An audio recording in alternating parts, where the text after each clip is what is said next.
You can listen to The Professional Left wherever you get your podcasts, on Netroots Radio, or at our website, proleftpod.com, where you can also contribute to this podcast.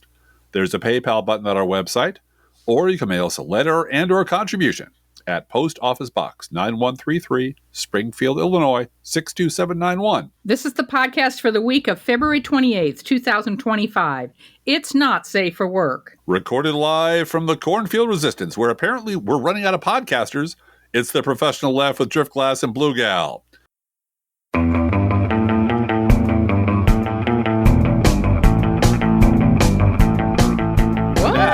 Yeah, I know. It's shocking and alarming news. This is according to no less of an authority than a guy named Brandon Dilley. Brendan Dilley. with 2 E's. Yeah, but not where you think they are. Not where you think they are. He's a far-right podcaster and leader of pro-Trump meme team, who, according to Media Matters, quote, highlighted the role of right-wing podcasters in the Trump administration, saying there would be nobody left doing podcasts soon because all the top people would all be working for the administration, and specifically hyping the appointments of Dan Bongino and Graham Allen for Deputy Director of the FBI and Digital Media Director of the Department of Defense, respectively, unquote. So, you know what that means, Blue Gal? More podcasting glory for us. So I got that going, which is nice. I'd also like to add I'm sorry for missing this week, the previous episode pod. I let you all down. I stayed in bed all day. That's how bad I felt doing that. It was a coughing day for me. So I coughed all day, which sucked, but it did give me the best ab workout I've had in weeks. So my core is strong now. You can still feel it? Can you still feel it in your core? Yeah. My muscles are all like, don't do that again. Don't do that again. So I'm still managing kind of a deep Corinthian leather type cough every now and then. That's getting nice. the junk out, but the sandpapery one seems to be behind me, and that's what was keeping me off the air. So thank you for your indulgence and appreciate all the well wishes we got. Well, I did notice a switch go off in your brain as soon as I said, no, I'm going to just hold up my phone with Bosco and tell everybody we're going to do it, because I didn't want to sound edit all the coughs out. That's right. That would have taken 3 hours. It was really my decision as executive producer of this show. But as soon as I did that and you sort of made the joke about we're doing this for you people and everything, you went back to bed and you slept for like 4 hours. I did. And then I got up for 2 and I slept for 4 more. And then my wife made me dinner. Yeah. And then I slept for 10. The switch of I really have to be on. Right. Turned off. And then you just crashed. Yeah. Yeah. So, well, you're better today. You are better today. I am. 70%. So, we can do 70%. We're professional. We can do 70. We can't do 40, but we can do 70. We're the Pro Left podcast. We can do 40, 70, whatever. Anyway, we're going to mix things up a little today. Mm-hmm. And today we're going to start with the news roundup.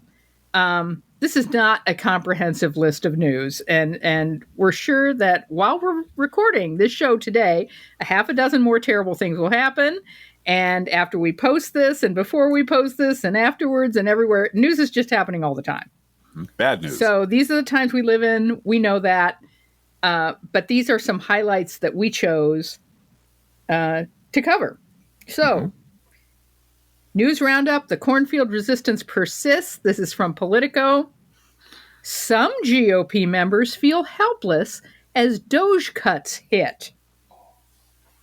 Quote, a growing number of congressional Republicans are desperately trying to back channel with White House officials as Trump's DOGE ramps up its slash and burn firings of federal workers. The private GOP panic over slash and burn DOGE firings. White House aides are inundated with congressional calls as Republicans fret, unquote. And the thing is, government aid and government jobs, especially those that serve a white community, are invisible for white people until they're cut. Mm-hmm. Also, government funding, in part, is so that the news doesn't have to be about a single mom with cystic fibrosis. Right. Or a special needs classroom. That's exactly all of the underbelly of our society, people who are suffering. Right. As long as there is some sort of safety net in place, we don't have to talk about it on local news. But when you start cutting the safety net for people who are truly dramatically suffering without it, it becomes a special interest story. That's right. On local news. And the other thing that no one is talking about yet is what happens when you start cutting some of these programs and the private servicers for those programs start feeling the pinch. What happens when hospitals start cutting staff? Right. Because they aren't getting the patients that they're supposed to get. Right. What happens when nursing homes start cutting staff? You know, we're already dealing with that with the FAA. Mm-hmm. And it seems to me what's happening with the FAA is air traffic controllers are saying, look, pilots, once you hit the ground, you're on your own. And that's why we're having all these near misses. We've had a couple of them this week at airports. I noticed the same thing happened during the great George Bush recession, Mm-hmm. which was, I lost my job due to restructuring, and we all must feel the pain equally. My department's budget doubled, and they laid people off, including me, because they had to make room for people who were actually getting laid off due to budget shortfalls elsewhere. And I wasn't politically wired enough to keep my job. But part of our department, most of our department, was funding other organizations. We got the money from the Fed or from the state, and then we turned around and had contracts with 50, 70 organizations that serve the poor. Yep. And those people are not federal government employees. No. They're private or nonprofit employees, but they feel the hit, and they're just as unemployed as I was. Right. But they don't get count statistically as... A job is a job is a job. Yep. Right. Well, except, I remember vividly Michael Steele, way back in the good old days of Barack Obama, going on Meet the Press or This Week with George Stephanopoulos. This is the same Michael Steele who now has a third of his own show on MSNBC. On primetime. Saying when Barack Obama was bringing jobs back and employment was rising, him say, well, those aren't real jobs. Government jobs aren't real jobs. And Marjorie Taylor Greene saying the same thing this week. Yeah, but Marjorie Taylor Greene is always an asshole. Michael Steele is the guy who decided to change his entire professional outlook because now that's where the money is. But he was adamant that those aren't real because government jobs always go away, Blue Gal. Yeah. Private sector jobs don't go away. Government jobs go away. So they don't really count as jobs. And I would love to rerun that tape secretly during his show and say, what do you say to that Michael? Well, is that still true? Or is it just because you hated Obama and had to front for a racist organization that you were willing to say shit like that? And by the way, why would anyone believe you now when you made this bullshit up for a living then? Anyway, from the Associated Press, Donald Trump has canceled Biden's ethics rules. Oh, goody.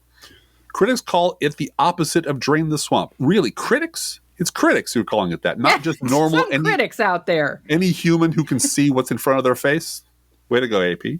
From the so-called Washington Post, more about that later. After sending over 400 ICE agents to Denver and Aurora, Colorado, and knocking on hundreds of Americans' doors, ICE has made only one arrest. Yep. Now Trump has removed the acting ICE director, whose name is Caleb Vitello, who I assume is an open border baby whose ancestors got here before any laws were passed to prevent Italians from coming into the United States. Yeah. Yeah, and that sends a message to everyone else. If you don't deliver me 100 scalps or 400 scalps or 1,000 scalps, you're fired. I don't care what you have to do. I don't care who you arrest. Yeah. The New York fucking Times talked to employees across the federal government about how they are resisting Musk and Trump. One of the funniest stories is from USDS, where some workers keep putting up a sign that reads, "Hate has no home here," after it being taken down overnight. This is from earlier this week at the Department of Housing and Urban Development HUD headquarters in Washington. As mandatory return to office began, an AI video of Trump kissing Elon Musk's bare feet was playing on loop on screens throughout the building, per agency source. Building staff couldn't figure out how to turn it off, so they sent people to every floor to unplug TVs. Just go in there with a hammer and smash the TVs. Yeah. The U.S. voted against a UN resolution condemning Russia's invasion of Ukraine. They joined North Korea and Russia in supporting Putin. Trump fired Joint Chiefs Chairman General C.Q. Brown Jr., Admiral Lisa Francelli, Franchetti, and several other top military leaders as part of a politically motivated purge of the Pentagon. Yeah, that's very, very bad because they're firing the JAGs and the people who are in charge of enforcing the law. The IRS cut over 6,000 employees in the middle of tax season as part of the Trump administration's push to downsize the federal workforce. Bullshit. That's part of their push to make sure rich people don't have their taxes audited. Right. Federal agencies, including the FBI, State Department, and Pentagon, instructed employees not to comply with Elon Musk's mandate requiring workers to list 5 accomplishments from the past week or risk termination. And the story today is, turns out anybody can use that email to let Elon Musk know what you did this week. That's right. So I told Elon Musk to fuck off. That was one of my accomplishments. I'm going to send a note and sign it Bosco about sleeping and pooping and sleeping and laying around the door and guarding against pigeons. So doing my job, Elon. We're selling citizenship now, Blue Gal. I don't know if you knew that. Yeah. Donald Trump announced, quote, "We're going to be selling a gold card. You have a green card. This is a gold card. We're going to put a price on that card of about $5 million, and that's going to give you green card privileges. Plus, it's going to be a route to citizenship, and wealthy people will be coming to our country," unquote. A reporter then asked, would a Russian oligarch be eligible for a gold card? And Trump answered, yeah, possibly. Hey, I know some Russian oligarchs. They're very nice people. Now, FYI, Commerce Secretary Howard Lutnick insisted that the gold card recipients would all be vetted, and the change would happen in, everybody say it with me now, in 2 weeks. 2 weeks. In 2 weeks. In 2 weeks, that'll happen. In 2 weeks. And Trump specifically said, I watched this on Hal Sparks last night. Trump specifically said, it's a path to citizenship. Yeah. And then someone asked him, so do you need Congress? No, because it has nothing to do with citizenship. Yeah. He's so incompetent. 57% of Americans believe Trump has exceeded his authority. Mm-hmm. This is also from the AP. New FBI Director Kash Patel was sworn in Monday as acting chief of the Bureau of Alcohol, Tobacco, and Firearms and Explosives as well, taking the helm of 2 separate and sprawling Justice Department agencies, according to a person familiar with the matter. Patel was sworn in at ATF headquarters just days after he became director of the FBI, said the person who spoke on condition of anonymity because they were not authorized to discuss the matter. From NBC, FBI agents expressed shock and dismay over naming of right-wing podcaster Dan Bongino, who once called the FBI irredeemably corrupt, to number 2 post at the FBI. Yeah. There are about a dozen headlines that begin with the words, a federal judge temporarily blocked this week, or some organization has sued the Trump administration. So keep it up, folks. The first one is, a federal judge temporarily blocked the Trump administration from terminating federal grants and contracts relating to diversity, equity, and inclusion.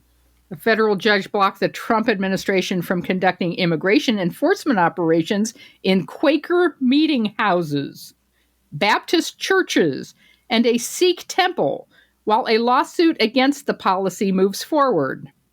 A federal judge temporarily blocked the Education Department and the Office of Personnel Management from sharing personal data with Elon Musk's so-called Department of Government Efficiency. Organic farmers and environmental groups sued the Agriculture Department over the removal of climate data from government websites. The Associated Press sued the Trump administration after its reporters are barred from covering White House events. Finally, as you probably already know, MSNBC has fired or demoted most of its on-air personalities of color, with no explanation other than it's obvious to everyone that it's retooling itself to be a lot more accommodating to the Trump regime. As you might also know, MSNBC's biggest late-night star, Rachel Maddow, stepped up to address the issue on her show. Unfortunately, she only got halfway there. She was very complimentary to and supportive of Joy-Ann Reid, who was the biggest name fired in the purge. She talked about how unnecessarily disruptive this was to everyone involved, including the many people behind the cameras who make the shows work and who are also facing termination. But as predicted, she avoided talking about the biggest elephant in the room. The fact that a Trump capitulator like Joe Scarborough is keeping his job while Joy-Ann Reid and many others are being fired or demoted. Instead, Maddow chirped about how everyone on the network was awesome and how she was sure all the new faces or old faces in noontime slots would do a fantastic job. She doesn't mention Joe Scarborough. Not a word. Going to Mar-a-Lago after the election, which is the entire issue. Yeah. And the ratings are down, I don't know, 60%, something like that, because of him. And now we're going to have either former Republicans, right, or white people. Right. Well, in more bad news about the media, today the Washington Post decided to stop being a newspaper and become the Amazon Corporation's house organ. This is from Jeff Bezos on the shitter. Quote, I shared this note with the Washington Post team this morning. I'm writing to let you know about a change coming to our opinion pages. We are going to be writing every day in support and defense of two pillars, personal liberties and free markets.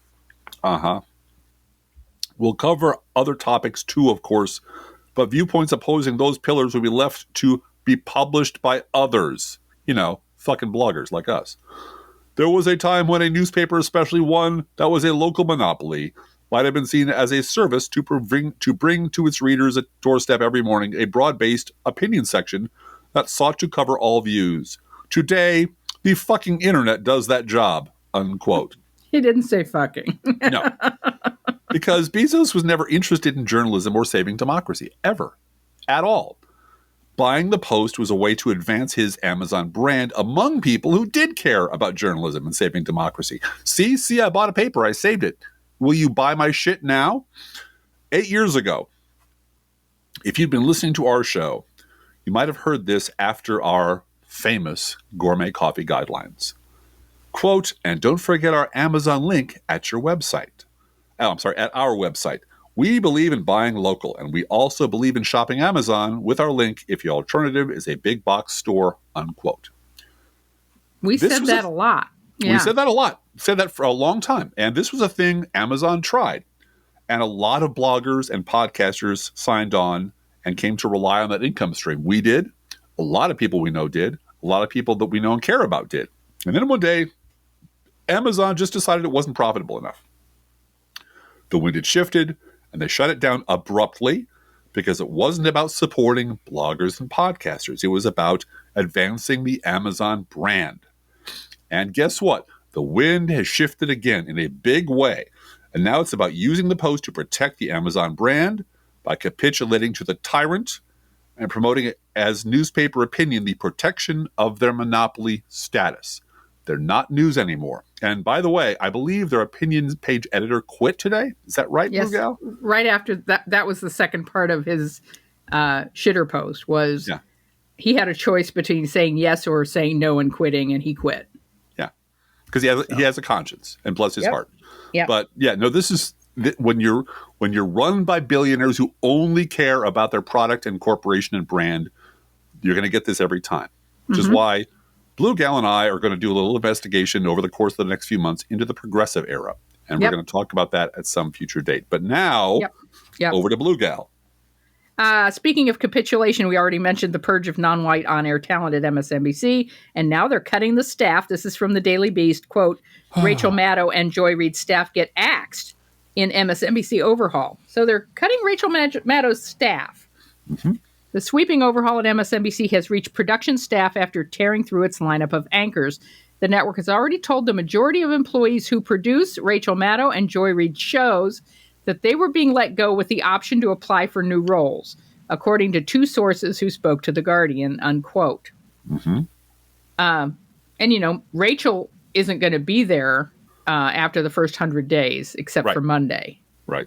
So it's a bloodbath, and they're panicking, and they're panicking in a very bad direction. I would just like to mention that this means a whole lot of extremely talented production people are now going to be at liberty, as they used to say. And if any of them want to come to work for the Professional Left podcast, you know, for free. We got no money for that. We got no money for that. We used to have Amazon link money, but that's all gone now. But honestly, if you want to like come over and spend a month or two or just a couple of days helping us out, setting us up, For giving free? us for No, free. we don't do that. We don't hire people for free.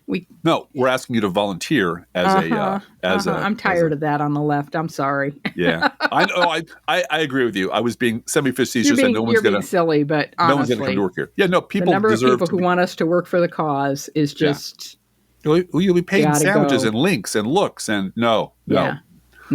Unless you can deliver a huge audience for us, or you're a personal friend. Yeah. And there was a Substacker who I read and I really enjoy, and I do try to support as many Substackers as I can. That's very hard for us, but when I read somebody every day, I do try to send them $5. Someone who said this was, I will give them the plug. It was the fucking news, the effing news. Said this is not a side hustle. This is my entire hustle. Yeah, exactly. and that's the show. Yeah, this is our entire hustle. Well, and $5 at Patreon makes a difference in our ability to keep doing this show. 100%. 100%. Which is why I felt like hell skipping even one show. We're doing this show 879th episode. I think this is 879. Yep. And we take it very seriously when we can't or something interferes with it. Because number one, we chose to do this. Yeah. Number two, MSNBC is going down the shitter. And the Washington Post is giving up being a newspaper. And there just aren't that many voices left out there who are willing to talk just plain and simple about the truth of what's going on in front of people's faces. And we get enough feedback from enough people who we rarely hear from, and that's fine, who say, this is my one podcast, or these are one of my 3 podcasts, or this is the voice of sanity, or this is what I listen to, or I really missed you guys on Tuesday. I hope you're doing well. I need your therapy. Yeah. We get that a lot. And we try to play it straight. We don't tell you things are better than they are. We don't tell you that they're worse than they are. And we try to provide some productive activities that aren't just like political fidget spinners that waste your time.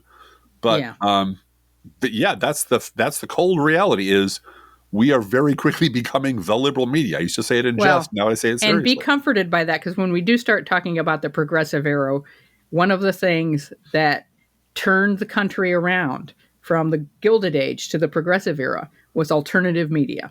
It was. It absolutely was. So we're going to get there. Mm-hmm. So that's the end of today's news roundup. And we want to start off the non-news roundup portion of our show today by thanking a big, big fan of the show who obviously has never listened to a single solitary episode. Yeah. I know it might seem petty to read Justin's email on the air, but if old Justin had listened to even one of our previous 878 episodes, he would have heard the following, quote, "Feel free to write to both of us at prolovepodcast@gmail.com. We love hearing from you. Be aware that if you write to us at any of our addresses, we reserve the right to read your email. Or U.S. Postal Service, go Postal Union's letter on the air unless you say otherwise." So that's what we're going to do. Justin, if that is your real name. I'm going to read this verbatim with a little interstitial commentary. Subject line, pitch in all capital letters. So it's a marketing pitch. Beyond outrage, effective strategies to push back against Trump. So, okay, that's great. You have my attention. I'm right there with you, Justin. And then you had to go and spoil it with the rest of the fucking email.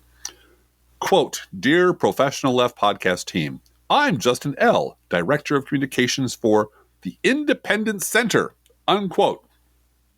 Oh, no, Justin. No. You've just taken the 2 most absurd words in politics, independent and center, and put them together to make something that's worse than either of them. Bad, Justin. But please do continue, because now I am morbidly curious as to what you're trying to sell us. Quote, "I am reaching out to see if you'd be interested in having the president of the Independent Center, Laura Forcum, on your show. A former marketing professor and consumer psychologist, Laura brings a unique perspective to political issues because of her background in social psychology, persuasion, and influence." Oh, great. She's a marketing person. Isn't that nice? And an influencer, apparently. She's an influencer. Yes. Here's a potential podcast conversation. I love it when people tell me what I should be talking about. Being outraged backfires for surprising reasons. In-group, out-group dynamics are a major problem in our political system. Really.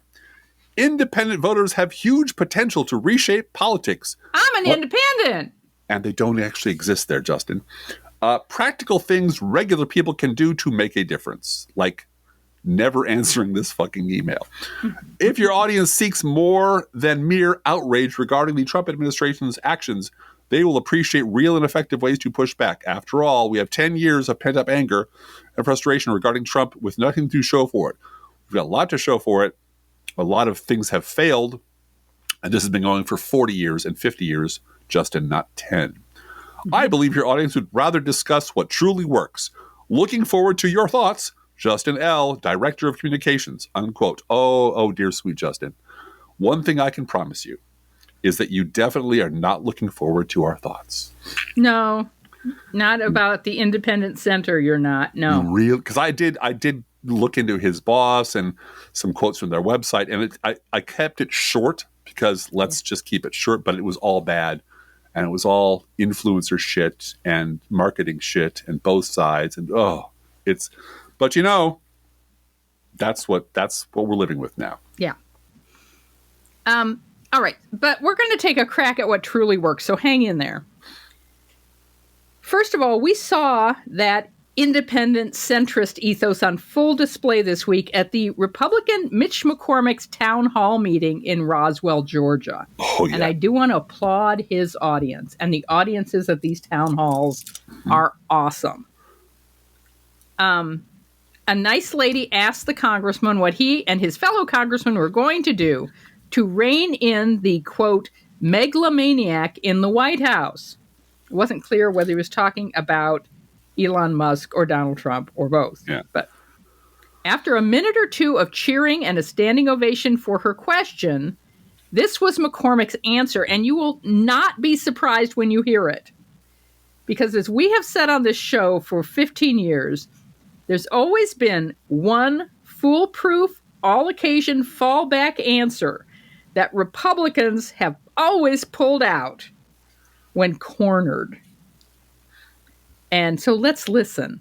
When you talk about tyranny, when you talk about presidential power, I remember having the same discussion with Republicans when Biden was elected.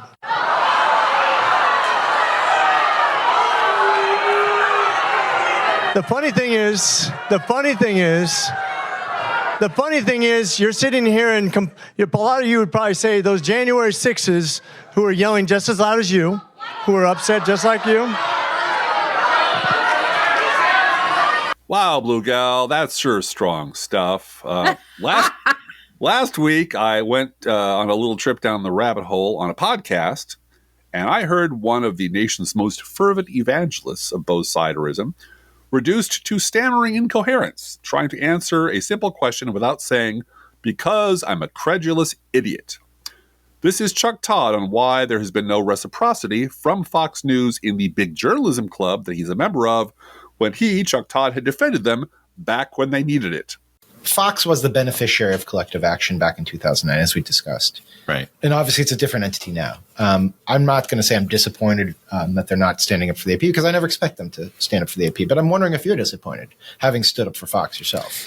I've given up on. Look, I don't want to name call, but I've given up. I've handed my credibility to a handful of journalists over there who've never reciprocated. When times were tough. When times were tough for them, I went out of my way to defend a couple of them. Right. When times were tough, or an unfair criticism or character assassination that was taking place, and these people don't stand. They're just, there's certainly we've seen the evolution of one of their larger news personalities go from trying really hard to follow in Brit Hume's footsteps, and suddenly looks more like Sean Hannity every day. Right. And it's a shame, because I thought, because he really cared about that reputation. And I think really actually cared about being a journalist first and wanting to sort of walk that line, understood what his audience was. And instead now just wants to have tea time with the president. I hope he enjoys it. You see, it isn't the extremes on both sides that people are sick of, Justin. People like us are sick of independent centrists like good old Justin, who are still bitching about the extremes on both sides, and the problem very clearly is the extreme right, coupled with the extreme cowardice of the independent centrists. Yeah. And in the wake of every single Republican atrocity, it's outfits like Justin's Independent Center popping out of the ground like mushrooms on a rotten log. They all look the same, and they all sound the same, right down to the nouns, verbs, and adjectives they use to sell this boutique movement. Because, by the way, everything is a movement. Everything. It's all a bowel movement is what it is. Yeah. I just had a movement earlier today, but it wasn't. And now it's independent, I suppose. But.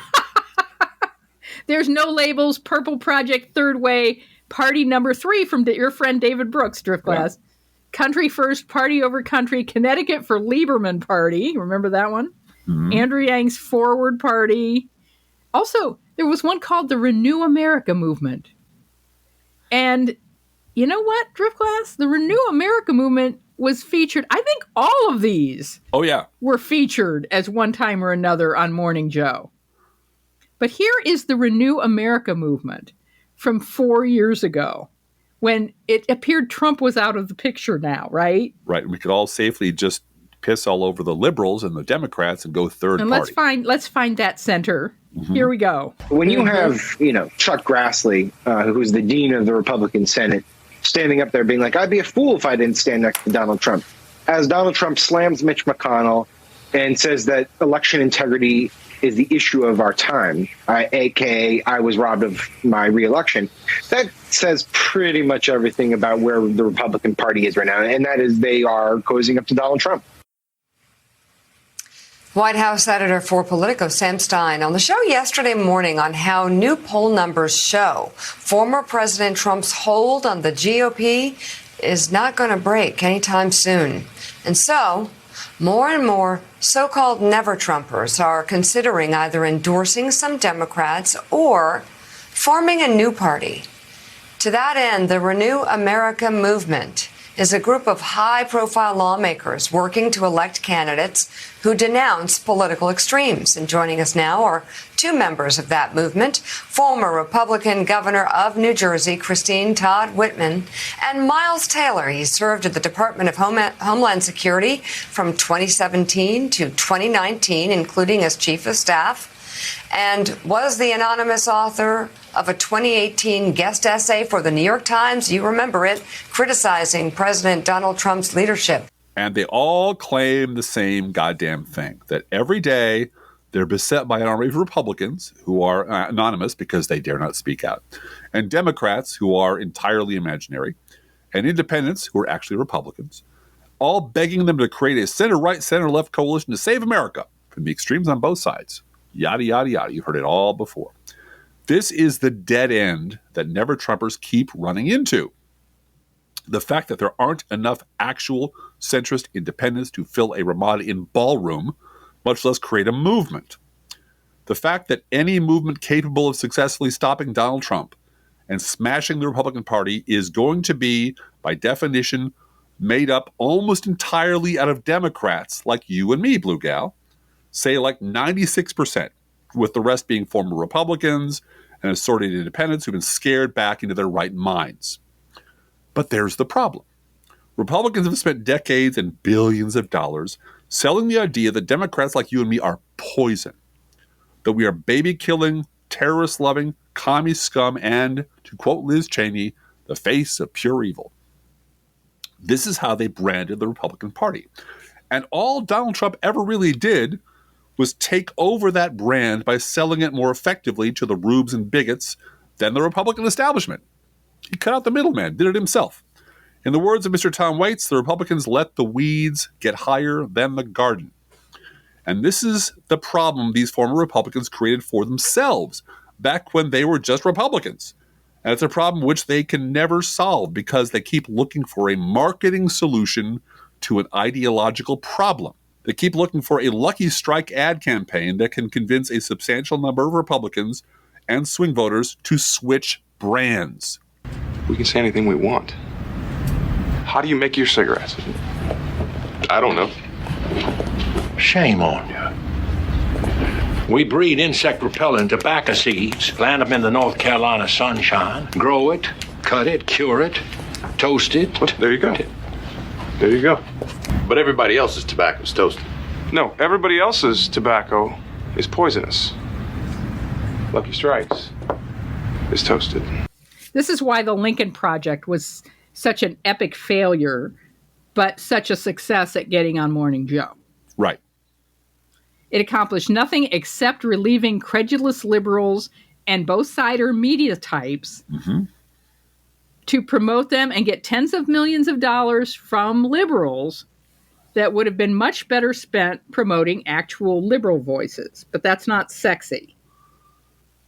While dozens of ads slamming Trump as bigoted, treasonous scumbags certainly titillated liberals who were going to vote for Democrats anyway, these very same former Republicans had been part of the massive conservative propaganda machine, which already spent decades inoculating the Republican base against all criticism by giving them two different excuses. The first excuse is you can't trust fake news. The second excuse is no matter what, Democrats are always worse. Always. So it doesn't matter how awful Trump is, because even if it's true, Democrats are worse, always, always worse. And so all of these white people who are having their lives decimated, having their economies destroyed, losing their farms, but Democrats are equally bad. That's all they know. Or just as worse. That's what they're clinging to. Or just as bad. I can't change because Democrats are worse. I know it. Yeah. It's a fact. It's the fact of my life. Yeah. Yeah. So make no mistake, change is coming. A backlash is coming, and it's going to be a big one. You can feel it. I'm predicting a huge teacher strike to begin with. I don't know. We really don't know what shape this backlash is going to take. Exactly how it will start. It may start with a horrible recession. You know, I hate to say that, but it'll probably start everywhere. And it'll probably take all sorts of shapes. And one thing I can guarantee you is Donald Trump will sit at the Resolute desk or its substitute, because the other one's being cleaned of boogers from Elon Musk's kid. He'll sit behind that desk and say, I take no responsibility. Of course. So though there will be protests, those are already happening. There'll be boycotts. Friday is Buy Nothing Day. There will be town halls. There will be boycotts of specific businesses and in general. And the anti-Trump backlash will definitely be accelerated by Trump voters discovering how completely they've shit the bed. While still at the same time, no one will ever ask them, so you wish you'd voted for the black lady. Right. And when they say, I didn't vote for this, what do we say? Yes, you did. Yes, you did. And when they run around looking for excuses for why they did what they did, tell them to take it up with Red Foreman. I don't know. You know, it seems like bad things are always happening to me. Like I have bad luck or something.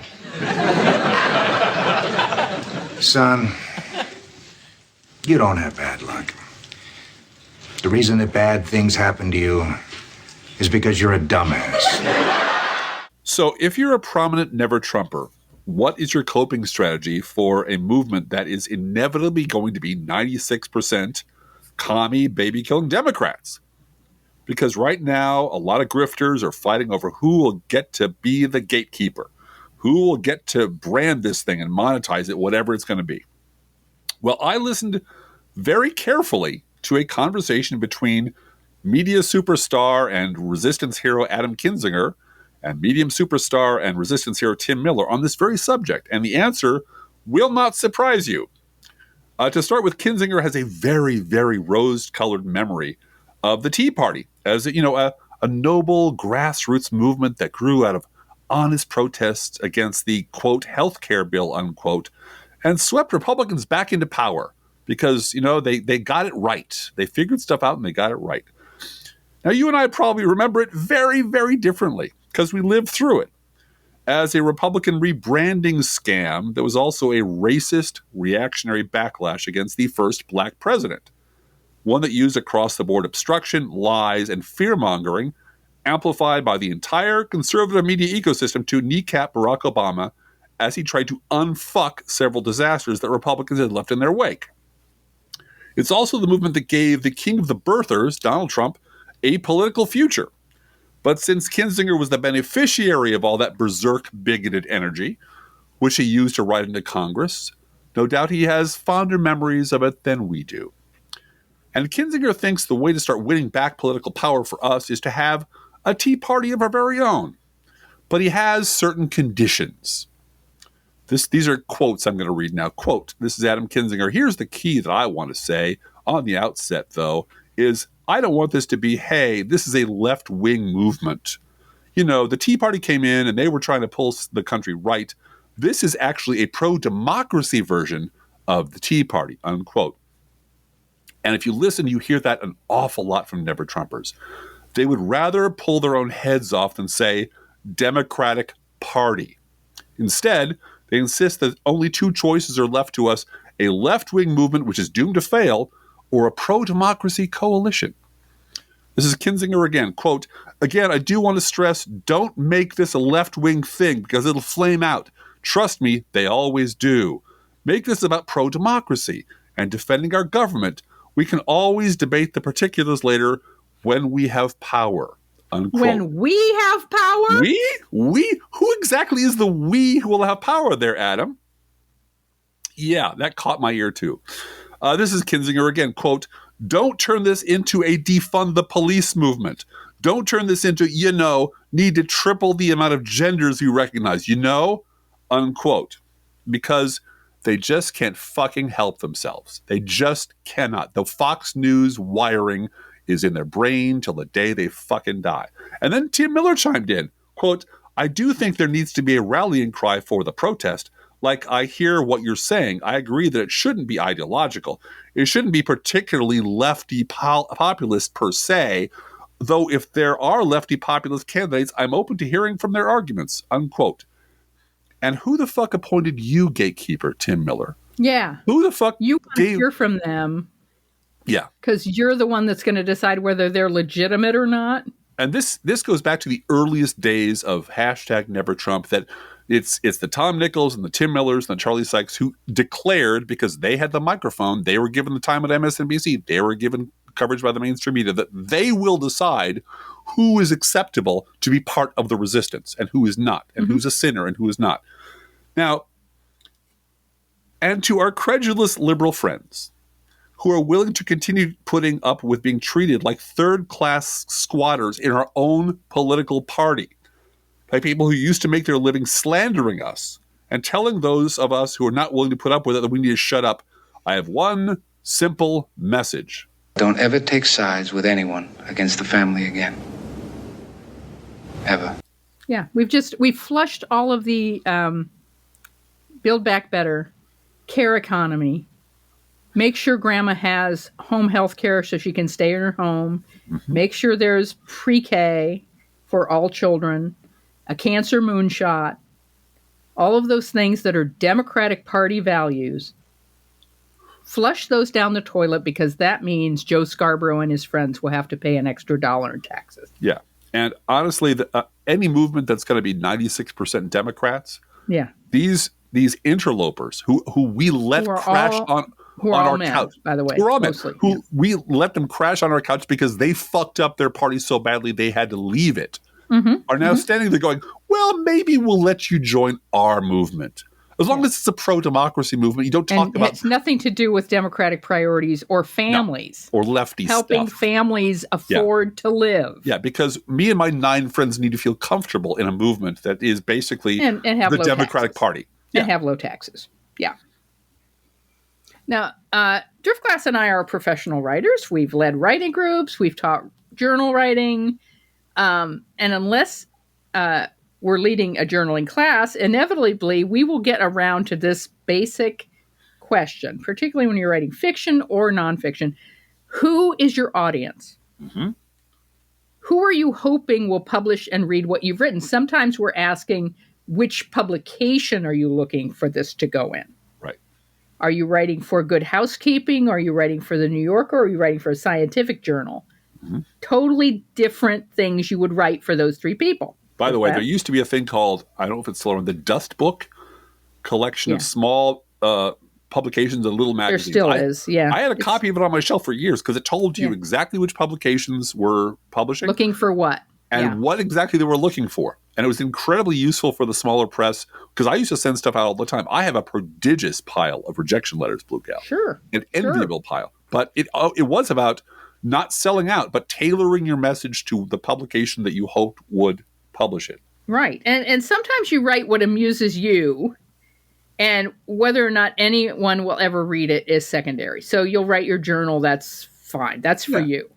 But if you're trying to entertain an audience or educate or persuade an audience, you have to figure out whose that audience is. Yeah. And what they will listen to and what is their frame of reference. Mm-hmm. And if you're trying to figure out who to talk to and about what, that's where things get confusing. Because the advice from professionals in the political media sphere these days is all over the place. Yes, it is. We're going to talk about Grandpa Olbermann and Uncle Pritzker. Yeah. Grandpa Olbermann used his very big podcast this week to say, fight, fight, fight, today. He said, we need metaphorical leg breakers who are out there yelling about democracy and tyranny and fascism every day, tearing up the railroad tracks in every way possible.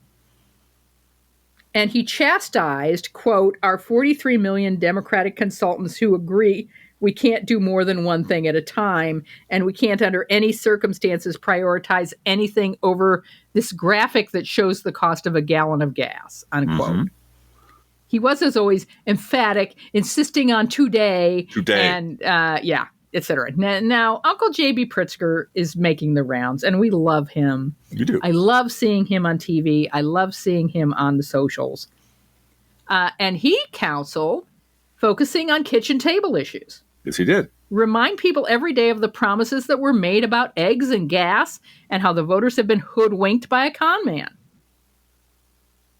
MSNBC posted an adapted excerpt from the February 24th episode of Jen Psaki's brand new The Blueprint podcast featuring J.B. Pritzker and calling him the successful and popular two-term governor of Illinois. He is that. And as I've said, I don't know how Driftglass feels about it anymore. I really hope he doesn't run for president because we want to keep him as our governor forever. We do. And he's not term limited. So, just stay here, please, JB. Anyway, here's what J.B. Pritzker said. And this is kind of long, but I think it's important. Mm-hmm. To win again, Democrats need to focus on affordability over threats to democracy. Democracy being at risk isn't something most people can imagine. They're worried about not being able to buy eggs at a reasonable price. The other challenge was too much messaging focused solely on democracy. If you go out and knock on 100 doors in any neighborhood across the country, and I've knocked on a lot of doors in my life, and you say to those people that democracy is in danger, well, a lot of them wouldn't know what you're talking about. They know they go to the polls and vote every 2 or 4 years, and things just keep going, no matter who gets elected. Democracy being challenged or being at risk isn't something most people can imagine. For Democrats, this was an election that should have been singularly focused on one issue, affordability. If you walk down the street and stop people and ask what's really bothering them and what they'd like to see the government address, it's affordability. They're worried about going to the grocery store and not being able to buy eggs at a reasonable price. If Democrats want to reach these voters, they need to address these issues, hone in on these concerns, and provide solutions. We did it in Illinois. As governor, I signed a bill to eliminate the state grocery tax.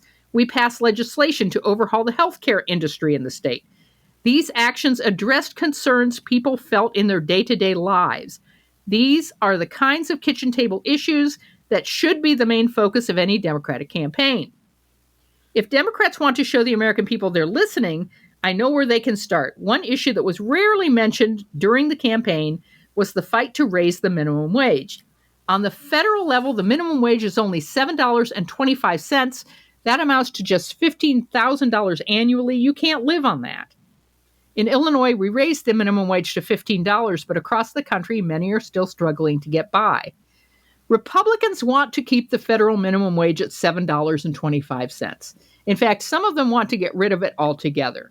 The Democrats' platform calls for raising the federal minimum wage to $15. That's just one everyday issue that the Democratic Party could help solve and make life a little bit easier for the American people, and that's what the Democrats ought to be about, unquote. So that's Grandpa Olbermann, fight, fight, fight, tear up the tracks. And there's Uncle JB saying, focus on affordability issues, focus on things that people care about in their everyday lives and what the government can do to make it better. Then there are these well-intentioned people, and they're usually found on social media or floating high above the earth among the pundits. Fire everything! They would like Democrats to do everything and be everything everywhere all at once. And to carry Democrats' everything everywhere all at once messaging to every Middlesex village and farm, they would like a huge, well-funded liberal media to suddenly exist and be even more ubiquitous than Fox News and more persuasive and have more faces and do more stuff. They would also like critical thinking skills to be taught in every school in America. They would also like Citizens United repealed and Roe versus Wade reinstated and Guam and Puerto Rico and Washington, D.C. to become states. And something the Supreme Court, all in time for the next election. Sometimes I believe as many as 6 impossible things before breakfast. And when none of this happens in time for the next election, they will rend their garments and cry bitter tears over how useless Democrats are. Yeah.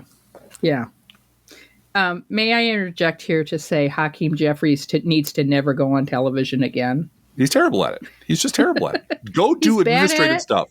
And good for Rachel and pushing him. Apparently she did. We don't watch Rachel anymore, so we did not watch this interview, although I read about it and that she had pushed him to do more. And he came back with administrative reason that he can't do anything. He's an administrator. Yeah. He's there to put Democrats on committees. And the committee to be on Rachel Maddow needs to be filled with AOC and, Jasmine Bernie Crockett. Sanders is good. Jasmine Crockett is great. Chris Murphy. Jamie Raskin is great. Right. He has a bench of people. He has and it's important. We have to remember, he can't say Bernie Sanders because Bernie Sanders is a House member. Right. He has a team of very good on television Democrats in the House that he can order around. And he did order his party around. Every member of the House was required to have a town hall. Yeah, Moskowitz, during you're this up. break in February. Yeah. And it could be a telephone town hall, which I think are much more effective because you don't have the cameras running, which bring a lot of people who just want to be on TV. But yeah, you have to have a town hall and you have to talk about affordability at your town hall. Yeah. And if you want to throw punches at Trump as a tyrant, a scumbag and a fascist, you go. Great. People are going to ask about that, and they did. And they do this at Democratic town halls too. Yeah. But what you don't want to have happen is you don't want to have your constituents hold a town hall and invite you to come. Right. Bad. That's very bad. Bad. All right. It's a cookbook, Blue Gal. It's a cookbook. But talking about this Olbermann versus Pritzker thing, we have to ask ourselves, who's the audience, right? As writers. Yeah. And what do they care about? And what is the frame of reference? And so listen carefully for anyone talking, and you will not hear this from us, but people talking on podcasts about the American people, the American public, the voters want this. Because there are voters who listen to the Professional Left podcast twice a week. And there are there are approximately 4,000 of you, give or take. And then there are people who watch Love Island. And Love Island is in the 5.6 million people who watch it live because they don't want spoilers. Really? I checked on the stats on that. You do your homework. For this podcast. I did it for you guys. Yeah. Love Island, 5.6 million people watch it live. Watch it when it first airs. Not repeat, not streaming. 5.6 million people plop their asses on their couch to watch Love Island when it comes on. Okay?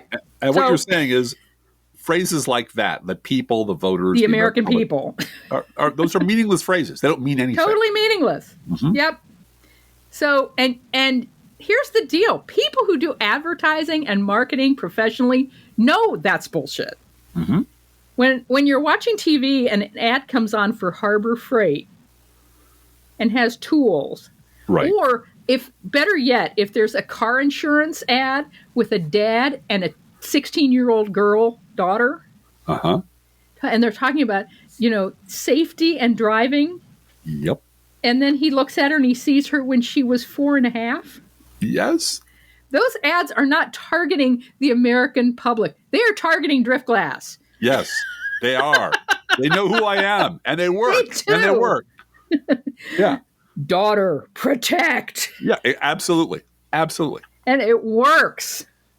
I want my child to have the best car insurance, and could I please put a bubble around her vehicle? Right. Yeah, but they know that.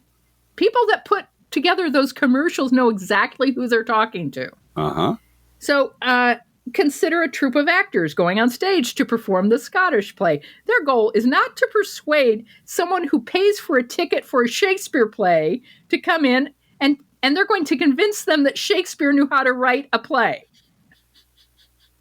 You can be pretty sure that every paying member of the audience was not forced to be there and already thinks Shakespeare is pretty awesome. So they just hope the actors will do his work justice, that the director and costume people won't fuck it up too badly. Exactly. Now, bringing this back to our world, if your message is Donald Trump is a fascist tyrant and Republicans are fascist enabling scum after 3 elections and prosecutions and indictments and convictions and impeachments and 2 impeachments and an insurrection and a porn star, and where's his wife, by the way? Look, there aren't any more people on the fence about that.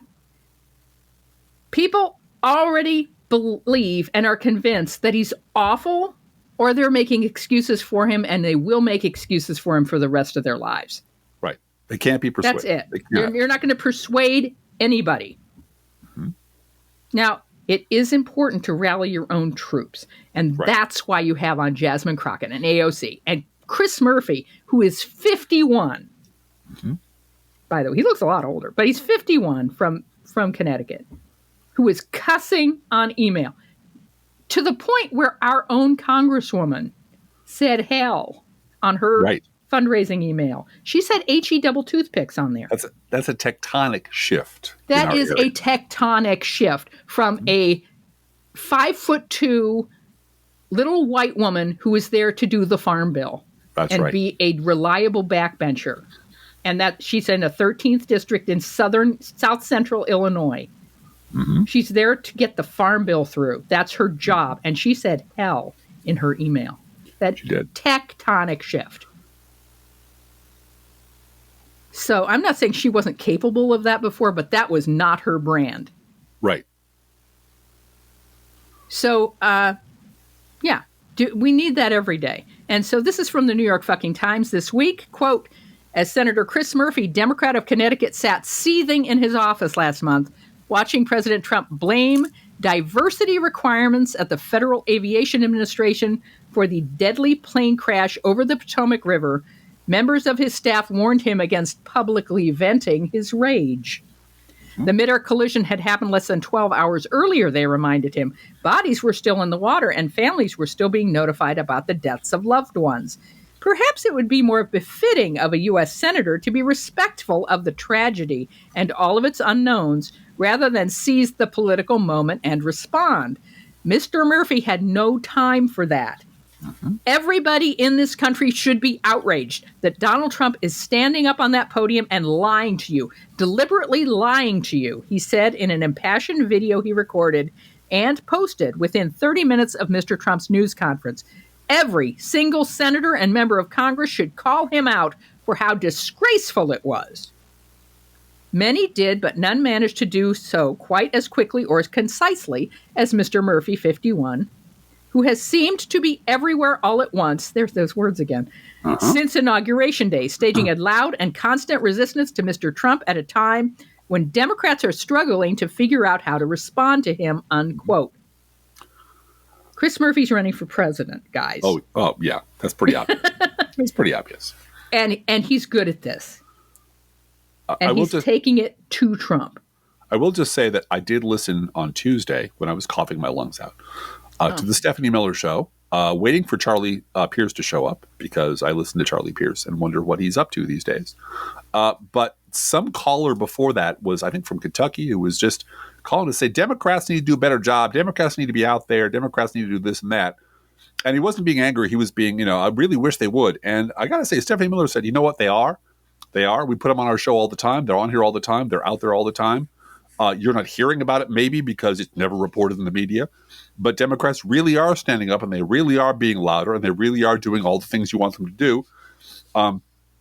There was a vote that they couldn't possibly win in the House, I believe, on the budget. And somebody came off their sick bed. Somebody came in with a newborn child who just had a baby just to stand up and be counted, even though they knew they were going to lose. Yeah. So we are asking them to do things like that, and most of them are. So I still say criticize the ones who aren't, but the overwhelming majority who are standing in the breach for us, even though they know they can't possibly win, deserve our support and thanks. And this is Hakeem Jeffries' job, by the way. Right. Hakeem Jeffries got the House caucus together and said, we are not going to have one vote for that budget. Exactly. That's his job. And when he said that, what? That's his job. Exactly. That's his job. But that gives cover to every Democratic House member in a swing district. Right. Where they might lose over that vote, they won't lose over that particular vote because that was a caucus vote and not an individual vote. That's right. I had to do it. So my whole caucus voted the same way. Then it's not news. It doesn't show up on the radar. In the governor category, we already talked about our glorious Governor J.B. Pritzker. Governor Janet Mills of Maine got right in Trump's face over his bullshit about women's sports. In the same room with him, in his fucking face.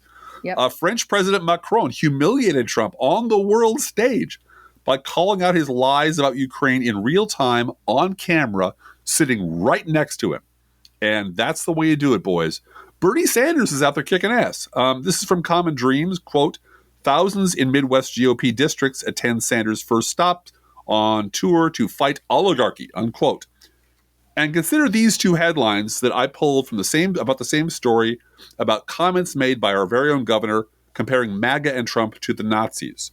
From the Chicago Sun-Times, Pritzker's Trump-Nazi comparison was on the mark. That's from the Sun-Times. This is from Fox News Chicago. Governor Pritzker's remarks during address comparing MAGA to Nazis spark outrage. I'm sure they did. Go fuck yourself.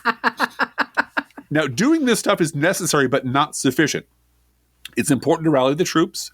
It's important to show the rank and file that all is not lost and leaders are out there fighting for democracy every day. But it's going to take more than that. It's going to require showing the swing voting stupids that we also care about groceries and gas and the price of insulin and the cost of sending your kids to college. It's going to require that we be, dare I say it, proud Democrats, proud of our legacy, proud of what we stand for. We remind Never-Trumpers that we have always been a pro-democracy alliance, and it's called the Democratic Party. If you've forgotten what that sounds like, rerun this 30-year-old ad by the late, great Paul Wellstone to refresh your memory. In 1990, you elected me to fight for working families, and that is exactly what I've done. Now the Republicans are spending millions to come at me with every kind of false and ridiculous attack they can dream up, because I will not support the Gingrich-Dole agenda. I will not vote for their extreme cuts in Medicare, nursing home care, and education, just to pay for a tax cut for the rich. That's plain wrong. I will stand up for Minnesota families and for what's right, no matter what kind of scary monster they send after me. Or put this quote by Paul Wellstone on your screensaver. Quote, "It is the belief that the extremes and excesses of inequality must be reduced so that each person is free to fully develop his or her full potential. This is why we take precious time out of our lives and give it to politics." Unquote. Thank you, Driftglass. Thank you. This is why we take precious time out of our lives and give it to politics. Absolutely. Each week we post to our Patreon page and website an Internet Kitty sent in by you, the listeners. This week's Internet Kitty is Keiko.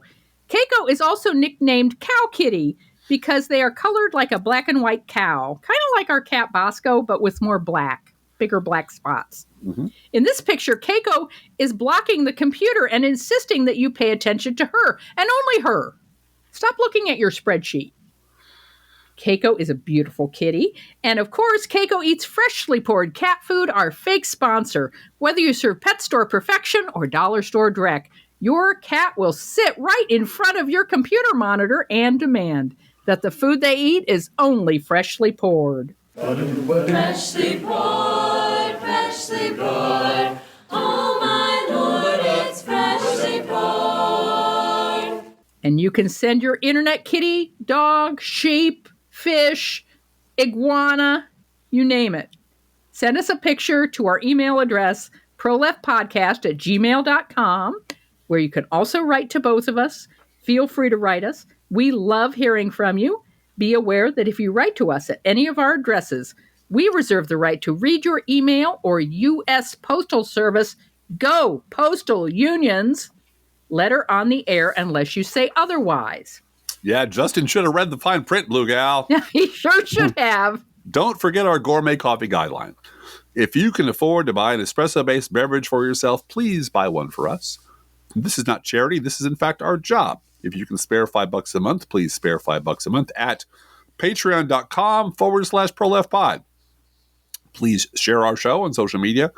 And if you love this podcast, please get someone else to listen to. And thank you so very much for doing that. Hey, Driftglass, how are the Internet Kitties doing this week? Blue Gal, the Internet Kitties think Jamie Pritzker and Keith Olbermann making a joint appearance on this Professional Left podcast would clear up a lot of confusion. Let's think about living. Think about living. Let's think about loving. Think about loving. Let's think about the hooping and the hopping and the popping and the loving, lovey-dovey. Let's forget about the wine and the crying, the shooting and the dying, and the fellow with the switchblade knife. Let's think about living. Let's think about life. Professional Left podcast is recorded under a Creative Commons license. Copyright 2024-25, GGBG Productions.